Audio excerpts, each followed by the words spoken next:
I am absolutely stunned right now, because a bombshell just dropped out of nowhere regarding the defensive secondary that nobody, and I mean nobody, saw coming.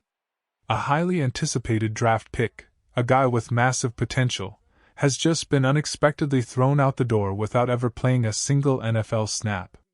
We need to talk about the heartbreaking and deeply confusing release of cornerback Zah Frazier, because the front office is clearly hiding something huge behind the scenes. Before we dive into this absolute roller coaster of a situation, do me a quick favor and smash that like button, share this video with your fellow diehards, and subscribe to the channel so you never miss a breaking update. This is the kind of news that leaves you staring at your screen in pure disbelief. The front office officially waived cornerback Zah Frazier. He told the media that Frazier was working out, that he was getting his life back on track, and most importantly, that he was going to be back in the fold to fight for his spot on the 53-man roster. Now, obviously, nobody was guaranteeing this kid a starting job. He wasn't promised the world. But the narrative from the top brass was clear: Zah Frazier was getting a second chance. To cut him right here, right now, just a short time after the draft. It forces us to ask some very uncomfortable questions about what is actually going on.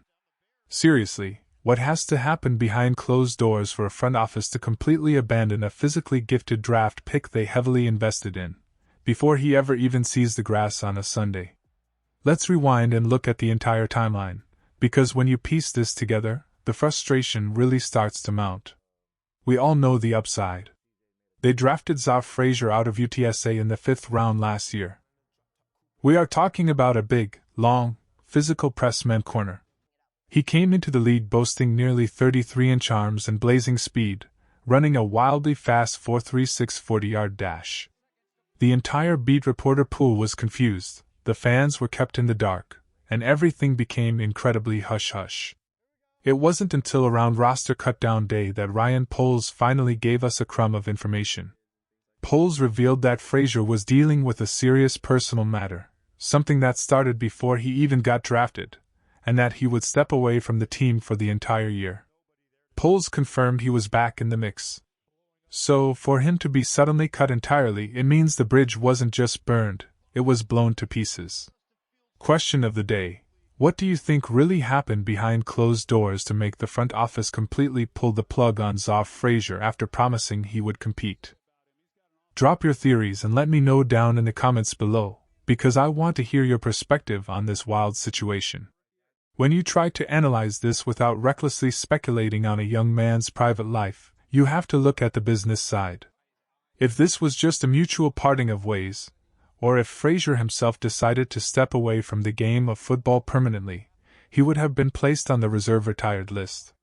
Or, at the very least, there would be a formal report from his agent that he requested his release. But this feels like a cold, hard organizational decision. The team cut ties.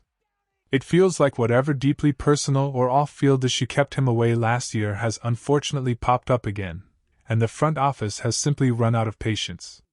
There is literally no downside to keeping a young, fast, long cornerback on the 90-man roster through training camp to see if he can play, unless keeping him around is somehow detrimental to the locker room.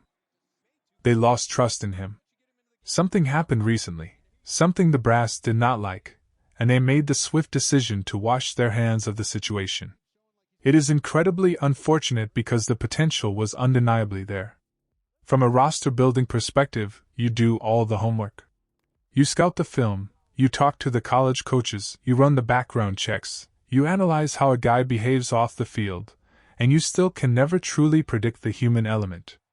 If Ryan Poles and his scouting department had known these massive red flags were going to derail his career before it even started, they never would have spent a draft pick on him.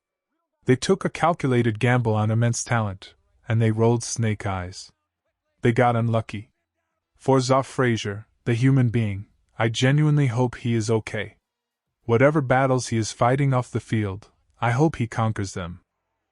I hope he gets his life sorted out because he has the raw talent to play in this league, but sadly, he may never get that chance again. Now, we have to look at what this shocking cut means for the rest of the cornerback room, because the domino effect is very real. This was already one of the most crowded and fascinating position groups on the entire roster. By removing Frazier from the equation, the path just got significantly clearer for a few key guys on the bubble. Take Terell Smith, for example.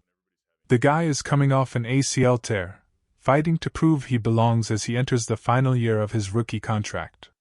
Frazier's departure removes a major, athletic roadblock for him. Then you have Jalen Jones, a guy who makes his money primarily on special teams. Keeping Jones on the final 53-man roster just became a much stronger possibility because there's one less body competing for those crucial backup reps. When you look at the starting outside cornerback spot, it was shaping up to be an intense competition. Now, with Frazier gone, I think it boils down to a tight race featuring Tyrique Stevenson, who currently holds the pole position, and the brand new rookie they just drafted, Malik Muhammad. Terell Smith might factor into that competition if he is fully healthy, but Stevenson and Muhammad are the primary guys to watch. The room just got a little less chaotic, and the coaching staff can focus their reps on the guys they know they can rely on. Does the sudden absence of Zah Frazier mean we need to hit the panic button and frantically sign a veteran free agent? Absolutely not. I've seen comments online floating names like Kenny Moore, asking if the front office should pull the trigger on a signing like that. Let's pump the brakes. Kenny Moore is a phenomenal player, but he is strictly a slot cornerback. He operates in a completely different world within Dennis Allen's defense. Frazier was exclusively an outside, boundary corner. If the team goes out and signs Kenny Moore tomorrow, it would be solely to provide an insurance policy for Kyler Gordon, who has battled his own share of injuries playing in the slot. It would have absolutely nothing to do with losing Zah Frazier. Now, could they bring back a guy like Nick McLeod? That makes a lot more sense. He is still sitting out there waiting for a phone call as a free agent. He provides a veteran safety net on the outside, but right now, that is purely speculation. At the end of the day, my one-word reaction to this entire saga is simply, unfortunate. It is an unfortunate end to a draft pick that carried so much promise, and an unfortunate reality check about the harsh business of professional sports. If you are a general manager long enough, these unpredictable, messy situations are inevitably going to land on your desk. I don't think we can drag Ryan Poles through the mud for this unless concrete proof surfaces that he blatantly ignored massive character red flags during the evaluation process, which we have no reason to believe is the case right now. They took a swing, they missed, and now they are forced to turn the page. The train doesn't stop moving for anyone in this league. The team will keep chugging along, the secondary will adapt, and we will be right here to cover every single second of it. Stay passionate, drop your thoughts below, and I will catch you in the next breakdown.